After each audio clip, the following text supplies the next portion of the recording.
This is Craig Roberts back live at the Indianapolis Motor Speedway, and there's quite a crowd gathered around the car second in line right now, and that's Jim Hurtubise, the Mallard Roadster car 56. Yesterday, Jim was refused a final sticker. They said he wasn't up to qualifying speed. They said that car wouldn't run 180 miles an hour, and Jim, of course, says there is no such rule that says you have to get up to a certain speed in order to qualify. He may or may not have a court order which will allow him to actually try to qualify car number 56, and he has tried it and tried it time and time again. So Herc is working on him pretty good down there, and that's the reason for the big crowd. Before we go to a commercial break for our station, we're back once again, right? We're doing great coming into these things. The last time we started this, nobody said anything. Now we both go. I just want to talk a little bit about the Jim Hurtubise situation. I explained it a moment ago. He has put his car right in front of the next qualifier, and that's Bob Harkey. Every car, in order to be on the track, must have, first of all, an inspection sticker, and that permits them to practice. Then they get their final inspection sticker, and that's based on safety and whether or not the machine can actually make racing speeds. And they've been timing Jim Hurtubise and that old roadster, he calls it the Mallard, all month long. He's never gotten over 175 miles an hour, and they say a rookie has to pass tests at that. So they have not given him the final inspection sticker. Now, Hurtubise at the moment is standing right in front of car number 42 with Bob Harkey, who is the next car in line, and defying the USAC officials, that's Tom Bimford, the chief steward, to move it. And he's waiving, what he is waiving is not a court order, but actually the entry fee, or rather the entry blank, and defying him to show him where it says that he has to run 180 miles an hour. That's the situation. It's unfortunate. Jim has brought a lot of criticism upon himself this year by bringing that car out again and trying to get into the field, and is just not going to make it. And the USAC officials have refused to give him that second or final sticker. And that's the situation right now. It's going to be a big story, obviously, and you're going to see it develop here this afternoon. They could actually bring a hook or, a wrecker out and put a hook on it and pull it away. And then if he does that, I imagine there'll be a lawsuit from Mr. Hurtubise. That's what he's threatening, at least. That's what he was threatening yesterday. Yeah, he was very upset about it yesterday, and he pointed out to me the fact that there's nothing that says that you have to run up a certain speed. So that's his point of contention. Of course, the entry blank that he has, the rules and so on, he's going over that with him right now. We mentioned to you earlier before that Larry Cannon had a nice ride going. Tom, the first lap was over 100. And I want to see Larry of Danville, Illinois, get into that line. And all the crowd noise that you might hear in the background is due to what this Hurtubise situation. Let's get a camera down there and see what's going on. They brought car number 42 around Hurtubise, that's the story, and brought him up here to qualify. Now, in line at the moment, car number 42 with Bob Harkey, then behind him, Larry Rice, and then number 69, Joe Saldana. And Jerry Carl just stopped by after delivering Bill Vukovic's helmet to him, and he says definitely Vukovic will be in number 18. And then Larry Cannon, so he'll be fifth out in car number 85. You saw him tick the wall just a while ago. He never did go into a spin, was able to bring it in. But after a 190-mile-an-hour lap, that's sure a disappointment to tick that wall. With about 50 minutes left, Tom, we usually have a situation where we say this is the man on the bubble, this is the guy they've got to do. But we've only got 32 qualified right now, so there really isn't anybody on the bubble. Al Aquasto obviously is slowest. He went out in car 92 for Gary Irvin. Well, it's 6 o'clock. We're back live now at the Indianapolis Motor Speedway. Tom Carnegie has gone down to the start-finish line, and things are really heating up.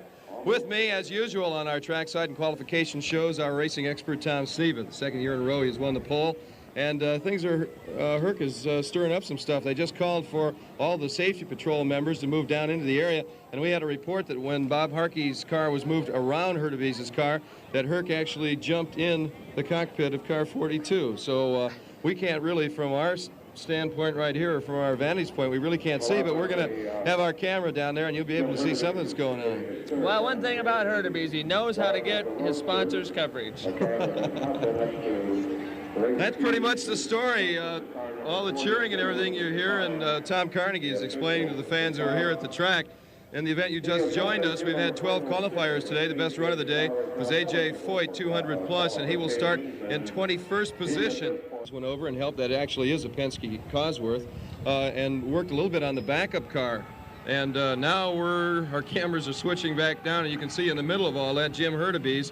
And as we have pointed out a couple of times the reason he has not been given a final sticker to go out and make a qualification attempt, and they're telling him his car won't run over 175 miles an hour. And I'll be very honest, I have never heard that before, that rule that you have to have a car that is capable. They told Jim he had to have a car that was capable of at least 180 miles an hour. Have you ever heard that before? I haven't, you know, but I'm not aware of the rules. I don't follow them that close a lot of times, and so I'm not sure if you have to run 180 miles an hour to get that final sticker that the concern is about.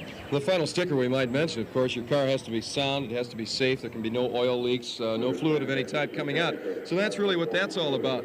Okay, they're still going through all that business down there, and Johnny Parsons is trying to steal my microphone. Other than that, let's go to the run of Salt Walther. Earlier today, as we mentioned, this was the backup car. It didn't have that many miles on it. Number one car, the car that he was running, because he liked it a lot better than the car that I qualified last year, the one that he ended up qualifying. If you can get that all straight, yes, you're a better man than I am, yes. But the other comment, I think the reason Hurt got out of the 42 car is because it did not have an Ole tap handle on the gear shift knob. Okay, stand by for more reports and one-liners from Tom Sneva from the Indianapolis Motor Speedway.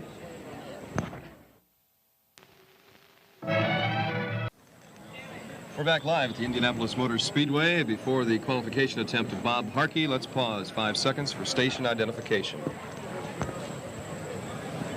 Channel 6, Indianapolis, WRTV. Craig Roberts back with Tom Sneva. Tom Carnegie is on the public address system, and we're going to take a look as the yellow light is still on right now, and they're still getting set for Bob Harkey to go out and at least warm up car number 42. That car ought to be nice and warm. He's been out there about 15 times already today. Roger. Show with a bonsai run late in the afternoon last year, so you never know. It might happen again. Well, Bob Harkey, there's no question of the fact that he is a definite veteran. I would like to see him in perhaps a better car, if we could put that more politely. Here we go. It looks like they're escorting somebody out. Who is that? Is that Hurtubise? Well, it's kind of difficult to tell at this point, but I would suggest he is the only one who has caused any commotion down there. Perhaps it is Jim. As you pointed out, he's not too bad at getting publicity. Not a bad article in Sports Illustrated. He got 3 pages more than the World Series last year.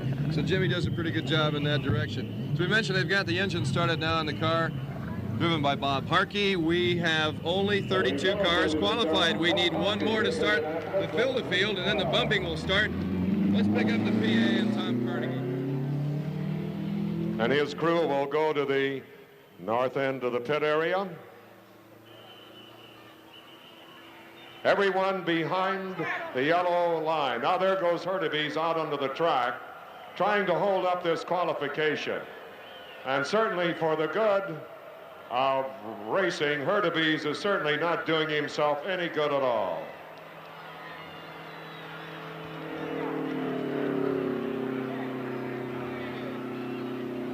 Well, I think he just has killed all the fan interest in Hurtubise over the years by his actions at the moment, trying to hold up qualifications.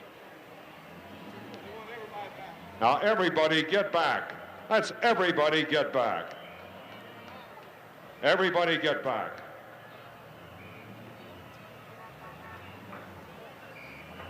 What do you think?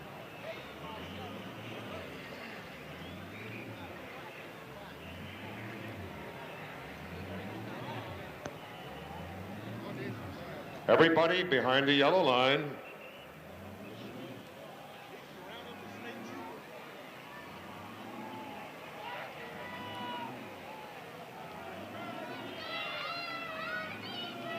I really don't understand. We've both known Jim for a long time, and I do not at this point understand what he's trying to prove. I'm not sure either, you know. Sometimes you get a little bitter about the big business, the high finance it takes to go racing right now, and that's always been a concern of Jim's.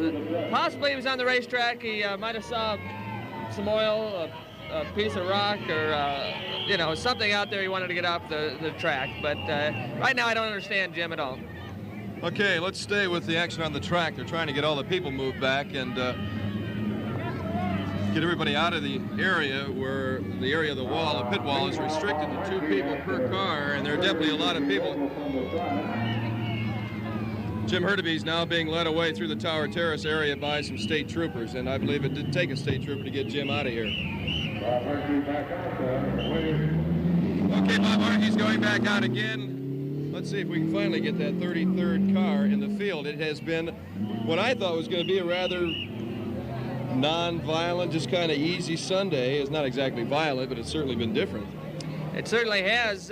You know, this has got to add a little bit of confusion or frustration to Harkey, too. You know, he's out there trying to qualify for the biggest race in the world, and to have these kind of distractions when he's got to be pumped up, psyched up to try to get that car up to speed, it's, you know, it's not exactly ideal conditions for Bob. I can imagine.